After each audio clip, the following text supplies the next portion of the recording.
फिर हर साल जब नई एडीपी बुक बनती है तो फिर उन स्कीम्स का नंबर चेंज हो जाता है। कुछ स्कीमें मुकम्मल हो जाती हैं, कुछ नई आ जाती हैं, तो नंबर्स जो हैं वो चेंज होते हैं, जिसकी वजह से अक्सर मुश्किलात भी पेश आती हैं। और कभी ये भी होता है कि वो स्कीम्स ट्रेस नहीं हो सकती हैं अगर आप 7 2 साल 3 साल 4 साल बाद उनको देखना शुरू करें। तो एक बड़ा अच्छा निज़ाम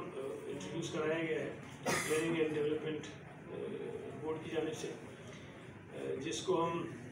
यूनिक आइडेंटिफिकेशन नंबर कहते हैं, UID। वो एक सॉफ्टवेयर है और उसके ज़रिए जो तमाम स्कीम्स हैं उनका एक नंबर होगा और वो बाद में ट्रेसेबल भी होगा कि अगर बाद में भी स्कीम्स को ट्रेस करना चाहें तो हर तरह से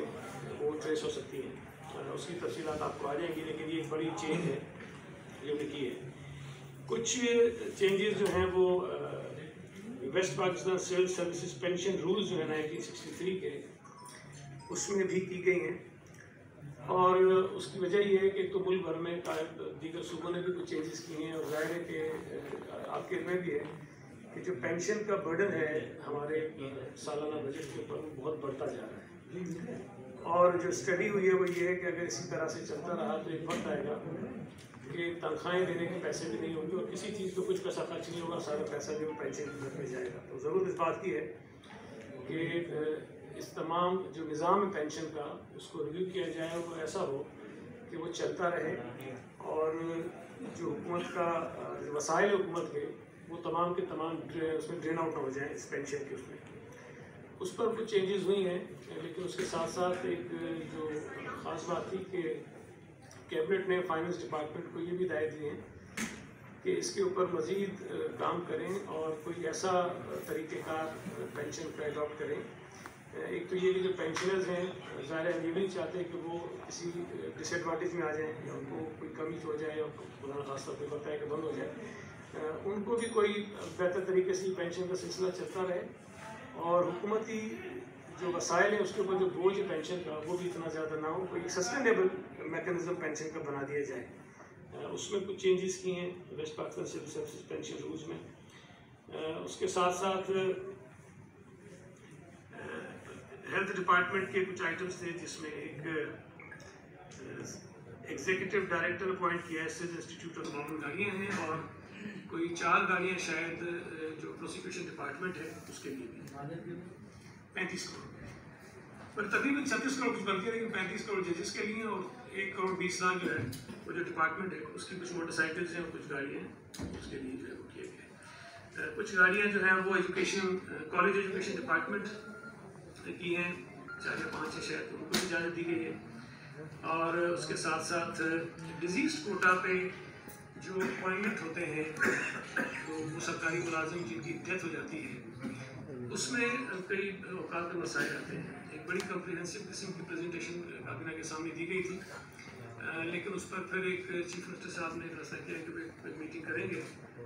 जिसमें एक कमेटी पहले से बनाई गई थी, फिर उसमें मुझे भी शामिल किया गया है। अगली कैबिनेट के इजलास से पहले वो मीटिंग भी होगी और इस जो डिजीज़ कोटा की अपॉइंटमेंट वाला निज़ाम है इसको मज़ीद बेहतर करने के लिए और जो सरकारी मुलाजिम जिनकी डेथ हो जाती है उनको बर वक्त कोई जो उनके ड्यूज़ होते हैं वो पहुंचाने के लिए भी और उनकी फैमिली से फौरी तौर पर किसी को नौकरी देने के लिए भी जो रूल्स के अंदर रिक्वायर्ड अमेंडमेंट उसको जो है हम उसको देख लेंगे। तो ये नेक्स्ट कैबिनेट मीटिंग के अंदर ये हो जाएगा। के लिए 0.5% नौकरियों में कोटा जो है वो रिजर्व किया जा रहा है और ये 0.5% जो है वो कोटा उनके लिए रिजर्व किया जा रहा है। और ये मैं समझता हूँ कि बहुत अच्छा इक़दाम है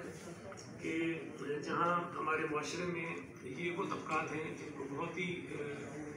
मैं समझता हूँ कि महरूमी का सामना है और लोग आम तौर पे चाहे वो हमारे यहाँ जो डिसेबल्ड लोग हैं या ख्वाजा सरा हैं उनको सिर्फ भिखारियों के तौर पे जो है बदकिस्मती से हमारे माशरे में लोग देखते हैं।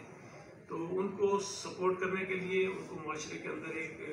इज़्ज़तदार तरीक़ेकार से ज़िंदगी गुजारने का मौका देने के लिए पहले हमने लोकल गवर्नमेंट के निज़ाम में उनकी नुमाइंदगी रखी और अब जो है वो जो सरकारी नौकरियां हैं उसमें इनका कोटा रिजर्व कर दिया। वैसे आपके इल्म है कि कुछ ख्वाजा सरा वैसे ही सरकारी नौकरियों में हैं तो आ सकते हैं वैसे भी मेरिट पर जो भी नौकरियाँ होती हैं, लेकिन कोटा जो है उनके लिए आज काबीना ने उसके रखने की मंजूरी दे दी है। एक जो है महंगाई कॉम्प्रिहेंसिव किस्म के रूल्स हैं, उसमें बहुत सारी चीज़ें रखी गई हैं और बड़ा बेहतर तरीके से उसको काम करने का मैं समझता हूँ कि मौका मिलेगा। उसकी तफसीलात भी आपके पास आ गई होंगी या आ जाएंगी। इसके साथ साथ एक एनर्जी डिपार्टमेंट का आइटम था जिसमें इन्वेस्टमेंट डिपार्टमेंट और पब्लिक प्राइवेट पार्टनरशिप के लिए जैसे सईद साहब ने अभी मेंशन किया कि कुछ दिनों से ये स्टोरीज कुछ और बल्कि रूमर्स सर्कुलेट कर रहे हैं कि शायद सिटीजनशिप दी जा रही है फॉरेन इन्वेस्टर्स को पाकिस्तान में।